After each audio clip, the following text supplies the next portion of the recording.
Friends, स्वागत है आपका एलएसडी एजुकेशन में।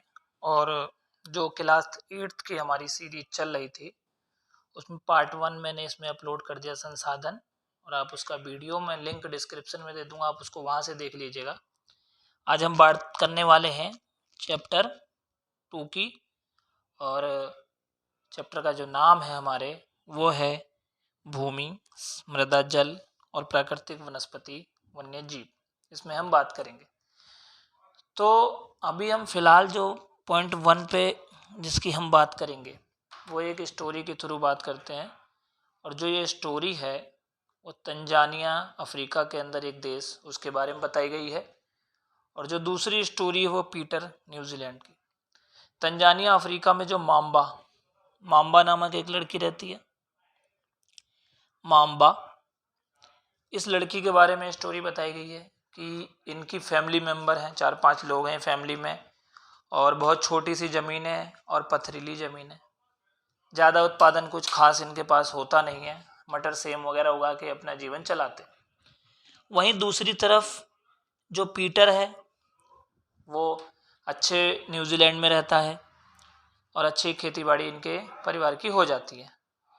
तो अभी हम इस चैप्टर के अंदर 2 बातें लेके चल रहे हैं। बात नंबर 1 कि इस धरती के ऊपर मौजूद अलग अलग लोग अलग अलग तरीके से भूमि का यूज करते हैं। तो जो सबसे पहला कॉन्सेप्ट हमारे जीवन में ये आएगा कि आखिर भूमि के बारे में हमें समझना है कि भूमि कैसे, तो क्या है भूमि, इसको हम देख लेते हैं। तो सबसे पहले हम बात करेंगे कि जो भूपृष्ठ, जो हमारा पूरा भूपृष्ठ है उसके 29% पे ज़मीन है हमारी। ठीक है, कितने परसेंट पे ज़मीन है? 29% पे। हालांकि बुक में 30% है, पर आप मान के चलिए 29% है। और एक ये मैंने लाइन अपनी तरफ से ऐड ऑन करी है कि पृथ्वी के 10% भाग पर ही हमारी पूरे वर्ल्ड की 90% पॉपुलेशन रहती है। इस बात को भी ध्यान रखिएगा कि पृथ्वी के 10% भाग पर ही हमारे पूरे वर्ल्ड की 90% पॉपुलेशन रहती है। उसके बाद आखिर लोग इन्हीं एरियाओं में रहना क्यों पसंद करते हैं? तो उसके पीछे रीजन है जितने भी उर्वर मैदान है। उर्वर मैदान का मतलब होता है जहाँ पे खेती बाड़ी आपकी अच्छी हो सकती है। उर्वर मैदानों और नदी घाटियों में कृषि के लिए उपयुक्त भूमि उपलब्ध है, और इसीलिए स्थान विश्व के सघन बसे क्षेत्र हैं। समझ में आई कहानी आपको? अभी हम दोबारा देख लेते हैं एक बार। पहले तो हमने ये देखना है कि जो पूरे वर्ल्ड में भूमि हमारे पास 29% है, 71 पानी है, और उसमें से 10% भूमि, इस 29 का 10% अगर निकालूं तो उस पर 90% पूरे वर्ल्ड की हमारी पॉपुलेशन रहती है। और मोस्टली लोग नदी घाटियों के किनारे रहते हैं। बिकॉज ऑफ ये मैदान क्या होते हैं? उर्वर होते हैं यहाँ पे, मतलब खेती बाड़ी बढ़िया हो सकती है, और इसीलिए सघन बसे क्षेत्र हैं हमारी दुनिया के। आगे बात करते हैं। आगे हम ये देखने देंगे कि अब देखो भूमि का उपयोग लोग अलग अलग तरीक़ों से करते हैं। अभी हमने भूमि समझ ली, अब हम देख रहे हैं भूमि का उपयोग। ठीक है, भूमि का उपयोग। अब भूमि का उपयोग भाई अलग अलग है। तो इसमें लिखा है कि भूमि का उपयोग विभिन्न कार्यों के लिए किया जाता है। भूमि का उपयोग विभिन्न कार्यों के लिए किया जाता है। एग्जाम्पल, कोई खेती बाड़ी करेगा तो कोई फूल वगैरह उगाएगा, वानिकी कहते हैं। कोई खनन करेगा, ज़मीन के नीचे से खनिजों को बाहर निकालेगा। कोई सड़क बनाएगा तो कोई उद्योग धंधे या फैक्ट्रियाँ लगाएगा। कुछ लोग घर भी बना रहे हैं। तो आगे देखना है हमें कि भूमि उपयोग को निर्धारित करने वाले कारक, कि जो भूमि है हमारी उसको निर्धारित कौन से कारक करते हैं कि कौन किस भूमि को किस तरीके से उपयोग करेगा, उसको निर्धारित करने वाले कारक के बारे में हमें यहाँ लिखना है। तो भूमि के उपयोग को निर्धारित करने वाले कारकों में जो सबसे पहला फैक्ट है वो है हमारा जल। सेकंड है स्थलाकृति मीन्स बनावट। थर्ड है मृदा, एंड फोर्थ नंबर पे आती है हमारी जलवायु, और फिर खनिज। इन्हीं चीज़ों की उपलब्धता के साथ ही हम लोग क्या करते हैं, मैदानी इलाकों में ज़्यादा रहते हैं, बिकॉज वहाँ पे खेती करना आसान है। जल की उपलब्धता भी वहाँ आसानी से उपलब्ध है। ठीक है, तो ये जो कारक हैं, ये जो अभी आपने ऊपर ज़्यादा कारक पढ़े, जल, स्थलाकृति, मृदा, ये सभी कारक हम कहते हैं भाई ये कौन से कारक हैं? भौतिक कारक हैं। कौन से कारक हैं? भौतिक कारक हमने पढ़े ये वाले, ठीक है। और वहीं दूसरी तरफ ये जो कारक हैं, ये नीचे कुछ कारक लिखे हैं, तो इसको हम कहेंगे भाई ये कौन से हैं, मानवीय कारक हैं, ठीक है। यह है मानवीय कारक जो क्या करते हैं, जो किसी भी मृदा या जमीन जो है उसके यूज में हेल्पफुल है, या किस तरीके से करनी है, उसमें जनसंख्या और प्रौद्योगिकी। अब जनसंख्या और प्रौद्योगिकी तो हो गई कि भाई भूमि का निर्धारण करते हैं। अब आगे हमने अपनी जमीन का वर्गीकरण किया है, तो मोस्टली हम स्वामित्व के आधार पे भूमि को निजी या सामुदायिक भूमि में बांट सकते हैं।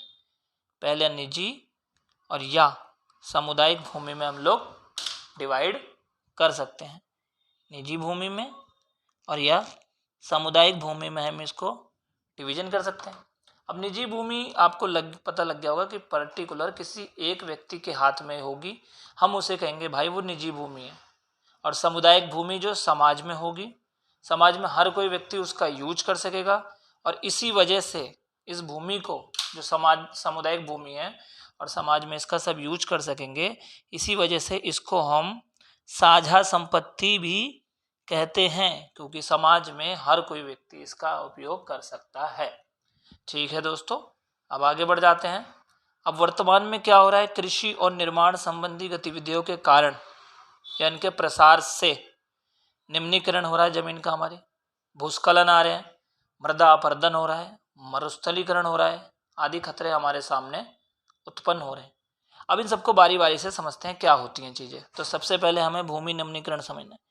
भूमि निम्नीकरण का मतलब, पहले इसकी बात कर रहा हूँ, भूमि निम्नीकरण का मतलब होता है जमीन की अपनी गुणवत्ता खो देना, जमीन का कट जाना, बेकार हो जाना। भूस्खलन में क्या होता है, मिट्टी हमारी बह जाती है, टूट जाती है, गिर जाती है, आगे की तरफ बढ़ जाती है। मृदा अपरदन का मतलब होता है मृदा की ऊपरी परत का कट जाना। और वहीं सबसे लास्ट जो है मरुस्थलीकरण, इसका मतलब होता है कि जिस एरिया में क्या होता है, आपकी पानी की कमी आ गई, तो धीरे धीरे वहाँ की जो मिट्टी है वो रेतीली हो जाती है और भुरभुरी हो जाती है, जिसकी वजह से पेड़ पौधे वहाँ नहीं लग पाते, और उसे हम मरुस्थलीकरण कहते हैं। तो जब ये वाली स्थिति आएगी तो हमारे सामने कॉन्सेप्ट यही आएगा ना भाई, कि इतनी सारी समस्याएं हो रही हैं, तो क्यों ना हम भूमि का संरक्षण करें, भूमि बचाएं। और भूमि नहीं बचाई तो एल लग जाएंगे, एल लगने का मतलब नुकसान हो जाएगा। तो भूमि संरक्षण के उपाय में हम सबसे पहले पढ़ेंगे कुछ फैक्टर कि आखिर कैसे हो रहा है। तो बढ़ती जनसंख्या तथा इसकी बढ़ती मांगों के कारण वन भूमि और कृषि योग्य भूमि बड़े पैमाने पर इनका विनाश हो रहा है, क्योंकि वन हम काट रहे हैं, जंगल काट रहे हैं अलग अलग अपनी आवश्यकताओं की पूर्ति के लिए। और दूसरा क्या कर रहे हैं, हम खेत बनाने के लिए या घर बनाने के लिए क्या करें, जंगल खत्म करते जा रहे हैं। इससे आपको पता है क्लाइमेट चेंज या और भी अन्य बहुत से फैक्टर हैं जो बढ़ रहे हैं। तो अब इसके रोकने के उपाय हमने यहाँ लिख दिए, तो यहाँ लिख दो उपाय, ठीक है। उपाय, तो सबसे पहला जो उपाय है उसमें हमें करना है वन विनाश की वर्तमान दर को रोकना है। लाइक जिस हिसाब से वन कट रहे हैं, जंगल खत्म हो रहे हैं, उसको रोकना है। सेकंड पे वन रोपण को बढ़ावा देना है, मीन्स जंगल लगाओ, भूमि का उद्धार मतलब भूमि सुधारो, रासायनिक कीटनाशकों और उर्वरकों का विनियमन करो। विनियमन का मतलब होता है जितने आजकल के टाइम पे आप देख रहे होंगे कि बहुत ज़्यादा खाद वगैरह खेत में डालते हैं, तो जिसकी वजह से ज़मीन खराब होती जा रही है दिनों दिन, तो उसको रोकना। और अति चरण पे रोक, पशु हमारे बहुत ज़्यादा चरते हैं, तो आप देखते होंगे जब चरते हैं तो घासों को जड़ से उखाड़ देते हैं, तो उसके साथ मिट्टी भी इधर उधर हो जाती है। तो ये सारी चीज़ें अगर हम फॉलो अप करेंगे, इनको रोकेंगे, ख़त्म करेंगे, तो क्या होगा, धीरे धीरे हमारा जो भूमि का निम्नीकरण या बेकार हुई है भूमि वो ठीक हो जाएगी। ठीक है, अब आगे हम बात करेंगे मृदा की। भूमि का ही एक अंश है मृदा भाई, भूमि बड़ी चीज़ है, मृदा उसका एक फैक्टल या इम्पोर्टेंट चीज़ है। तो पढ़ते हैं पहले भाई मृदा क्या है। तो पृथ्वी के पृष्ठ पर दानेदार कणों के आवरण की पतली परत मृदा कहलाती है। पृथ्वी के पृष्ठ पर दानेदार कणों की आवरण की पतली परत मृदा कहलाती है। ठीक है, मृदा निर्माण चट्टानों से प्राप्त खनिजों और जैव पदार्थ तथा भूमि पर पाए जाने वाले खनिजों से होता है। ठीक है, अब ऐसे भी देखो, जैसे मान लो कोई डेड बॉडी है, मर गए लोग, बिल्डिंगें गिर गई, जमीन के अवशेष या पेड़ पौधे टूट गए, सब जब सड़ जाते हैं मिट्टी के अंदर, तो इनकी वजह से मृदा बनती है। तो इसमें खुद बोला कि मृदा निर्माण में चट्टानों से प्राप्त खनिज, जैव पदार्थ लाइक जीव जंतुओं के अवशेष, भूमि पर पाए जाने वाले खनिजों से होता है। और ये सब किसकी वजह से बनते हैं, अपक्षय की वजह से। ठीक है, अपक्षय का मतलब एक्चुअल जो कॉन्सेप्ट है, अपक्षय का मतलब होता है किसी भी चीज का टूटना, सड़ना वगैरह। ठीक है, तो अगला देखेंगे मृदा निर्माण के कारक। तो मृदा निर्माण के कारक हम देखते हैं। अब इसमें क्या है कि मृदा निर्माण के कारक का मतलब है कि किन फैक्टर्स की वजह से, किसकी वजह से हमारी जो मिट्टी है वो बन रही है। ठीक है, तो मृदा निर्माण के कारक में, मृदा निर्माण के मुख्य कारक में जनक शैल मीन्स एक्चुअल चट्टान का स्वरूप और जलवायु कारक मौजूद है। ये दो ही फैक्टर होते हैं, जनक शैल और जलवायु कारक। जलवायु अच्छी है, कठोर नहीं है, तो मिट्टी जल्दी बनेगी। जनक शैल जो भी जैव पदार्थ है मौजूद है तो अच्छी जल बनेगी। कुछ अन्य कारक हैं, जिसमें अन्य कारक में हम देखेंगे स्थलाकृति, जैव पदार्थ की भूमिका और समय, तीनों ही बहुत इंपॉर्टेंट है। स्थलाकृति, जैव पदार्थ की भूमिका और समय। समय जितना ज़्यादा लगेगा मिट्टी बनेगी। एक नोट पॉइंट हमारे जो बुक में लिखा था कि क्या आप जानते हैं कि हम कहते हैं कि लगभग 1 सेंटीमीटर मिट्टी की परत बनने में, 1 सेंटीमीटर मिट्टी की लेयर या परत बनने में सैकड़ों साल लगते हैं। सैकड़ों का मतलब होता है 100 साल से भी ऊपर लग जाता है बनने में, और हम आवेदन करने में 2 मिनट नहीं लगाते। ठीक है दोस्तों, तो ये है चैप्टर के नोट्स। अब बात करेंगे, अगली वीडियो में मिलते हैं।